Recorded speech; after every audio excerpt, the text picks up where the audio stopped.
Hey everybody, welcome to the channel. I wanted to do an update on the homestead. It's been a little while since we posted anything, and so a few things have happened here, and I just wanted to go over and keep everybody up to date on what's going on. Well, to start off, my wife brought me from the other house. She brought me a picture of the Savior we've got sitting over the fireplace. She forgot to bring any hanging hardware for that. We'll get to that next weekend. But that's a nice addition for the house. And then another thing that we bought this past weekend, I'm going to try to get this to stay here and then go over and explain it.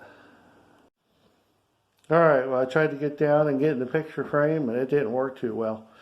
So I'll just explain what I've got here. I've got the 12,000, it's a Badlands ZXR 12,000 from Harbor Freight winch. That's for my truck.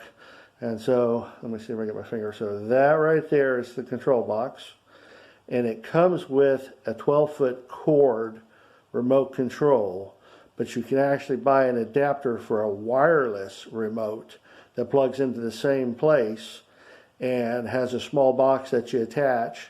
And then you get a key fob that works to 50 feet away, so you can stay out of the danger zone when you're trying to either recover someone else or get yourself out of a predicament.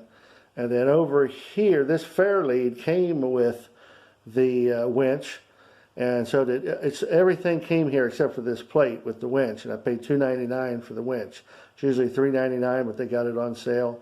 And actually next month it'll be on sale for $2.89, $10 less. I didn't know it after I purchased it. But anyways, this is a 1/4 inch thick steel plate that Harbor Freight sells. It's a universal winch fit or winch plate.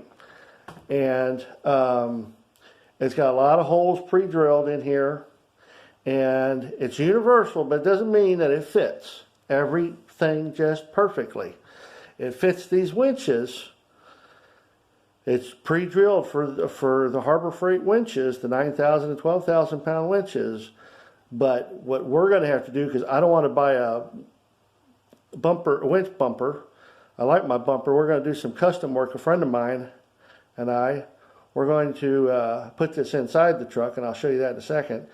But we're going to have to probably cut off at least an inch on both sides on this bracket. But it was $42 with the 20% coupon. It's 1/4 inch steel. It's already bent up here on this side and bent up on the back for hooking to some vehicles. And it's got the bracket that fits perfect for the fair lead. I mean, this is made for this setup here. And it was $42. And a lot of people in the review said just the metal itself was worth it. And then other people said just drilling the holes in it, in that metal, is well worth the price. So I'll show you how we're going to add that in on the truck. So guys, this is my 2006 Dodge Ram. I love it. It's a great truck. It's actually my third quad cab Dodge Ram. It's a 2500. And what I want to do is I want to kind of keep this looking as stock as possible and adding the winch. And so if you can see, I don't know if you can see on the camera, but this is just a piece of plastic. Well, a lot of it's just plastic on the outside, but this is just a plastic plate where you can put either lights or whatever. We're going to work on this area right in here and taking that out and putting the winch hook and the fair lead through there. And what we'd like to do is, when I brought it over to my friends to see what we can do about this, one of the things that I kind of mentioned to them, see if I get this straightened out here, is we talked about how much room we've got down in here. And so here's part of the frame right here, and then over here is the same thing, a piece of frame. And what we're going to do is we're going to drop a piece of metal down here and then bring it back up and have it sit on the frame. And then we're going to take that bracket and put the bracket on top of that. And then we're going to have the fair lead in here, and we're going to have to cut out some of this plastic so that the fair lead can come through. But it's pretty much just going to leave the truck looking stock, looking standard, almost, you know, having a hidden winch kind of thing. And I like that. I like that a lot. And one of the things I may end up doing in the future is maybe cutting out a piece here of this is just plastic stuff, and maybe getting some LED lights and putting in here to give me a little bit more lights when I'm out in the woods at night. You can't have enough light for me. So that's the plans for this Dodge. It is 4x4. I don't know if I mentioned that, but okay, that's enough on the truck and the winch. Okay, some of the other stuff that I've been up to is cutting down these trees. Now right in here, over in this area right here, we've got the 2 apple trees that we put in, and we had about 25 trees standing here. We still got 1 oak tree on our property there, and then this oak tree right here that is got to go, because we're going to put, what we want to do is we want to put the greenhouse over in here, and then we want the rest of this to be a fruit orchard, and we're going to fence it in with a 6-foot fence so we don't get all the goats and deer and everything else. But then started over in this back corner, over in this area, we're going to run a fence line all the way behind the well, and then go all the way past that tree that I cut down. And just a reminder, I cut all these trees down with that 14-inch Ego battery operated chainsaw. Now what I've done is I've gone in and I've cut up a lot of the limbs, but what I want to do is get a track hoe or a mini excavator to come in here and pick up some of these logs. And for example, this big log right here, this tree here, it's resting on 2 big heavy-duty branches. Well, what I want to do is pick up part of that with the excavator and have my wife cut those pieces off, those branches off, and get them out of the way, or then I'll set it down and pull everything out with the excavator. So basically what I want to happen is I'll be running the excavator, picking up these pieces, and then my wife will be cutting the branches off, and then I'll be gathering all the logs up and putting them in a spot, and then all of the limbs and stuff and put that in another spot. And we haven't figured out how we want to dispose of that just yet. But if you can see through there, this is just a phone camera, but I have a lot of stumps. I have at least 25 stumps over here I want to dig up, and there's probably 20 back in there. We probably have about 45 stumps. Not all of them are that big, but we have about 45 stumps that we want to pull up. And what can I say? I want to work in tandem with my wife on this, so it makes it a little bit easier. And see if I can get myself in this picture here. And it would just be a whole lot easier to work together instead of going and getting an excavator, doing what I can, or getting up and down off the excavator, chainsaw and stuff, and going back and forth.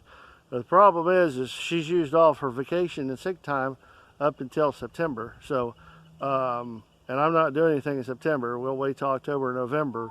So this stuff is pretty much going to lay here. I'll do a little cutting up on some stuff as time goes on. But we were hoping to be able to get stuff done before the summertime. That's why I got out here and cut everything down as quick as I could. But that's okay, because it's cut down, and that'll help the roots die on these stumps, and should hopefully make it a little bit easier to dig these stumps out. And then once we get that done, hopefully in the wintertime we'll be able to fence in this back acre for the steer, the pigs, and the goats, and maybe even put some of these chickens. Let me do an update on the chickens real quick. Let me see if I can get them in here. I got one behind me, but there's most of the flock right there. We haven't lost anything except for that one rooster from that one pit bull. And they come out here and they free range. And like I said, we're out in the middle of nowhere. I have caught two somethings in my live trap that have torn it up and gotten out. I repaired it the first time and put it back out, caught something else. He busted it even more. So I'm going to be going online when we get some more money and trying to find a really heavy duty, larger one that I could probably catch some bobcats, coyotes, foxes, raccoons, skunks, possums, any kind of predator that might hurt these guys or hurt the natural habitat like the turkeys. I talk about the raccoons really being bad for destroying turkey eggs and turkey nests. So anyways, that's the update. Let me see if I can get back here for me. I don't know, I can't see what I'm looking like. I don't even know if I'm on camera or not. Anyway, so that's what's going on Homesteading the Great Outdoors. So the project's coming up right now. Oh, here, let me show you the background here. So I did get the boat up here. And we were going to go out. I don't know if you can see the boat or not. Let me see. Yeah, it's perfect for the boat. Okay, so it's a 17-foot Key West center console. It's got a 90 horsepower Yamaha 2018. And so we brought it up here. I brought it up here Friday night. Today's Monday. I brought it Friday night, and we were going to go fishing, or at least go out in the water Saturday. But it was pretty windy. Seems to happen every weekend. Windy and rainy. And my wife and I went out to Cedar Key on the Gulf Coast Saturday night, and it was very windy and very choppy. Just even putting the boat into the ramp would have been fun. Would have been a nice challenge. And I don't really mean fun. I mean kind of the way it's set up, depending on the tide and everything. A lot of times these bumpers on the boat don't line up with the dock, and you can get even with the those protect the fenders that we have. They're in the boat right now. You can't see them. They still can. We've had those fenders just pop up instead of protecting the boat. Just pop straight out. The water pop them straight out, and I've had damage done to the boat. It's a brand new boat, and so we don't like to go out on those kind of conditions. My wife doesn't really find it fun. I don't mind it. I just don't like getting any damage to any of the boat if it's really windy and you're fighting getting it back on the trailer and stuff. But anyways, it's here. So we're minutes from the Gulf of Mexico. We're 35 miles from Cedar Key, and it's a straight shot. We just come out here on the highway, and Highway 24 dead ends into Cedar Key, and actually almost dead ends at the boat ramp. All right, guys, just want to wrap up this video. So one of the things I did want to bring up real quick is, something that I've heard several times in the last week or so is a quote or a saying that it goes like this, quote, "Your best is good enough for God." God loves you. I love you. I hope the best for you. Thanks, guys. See you on the next video.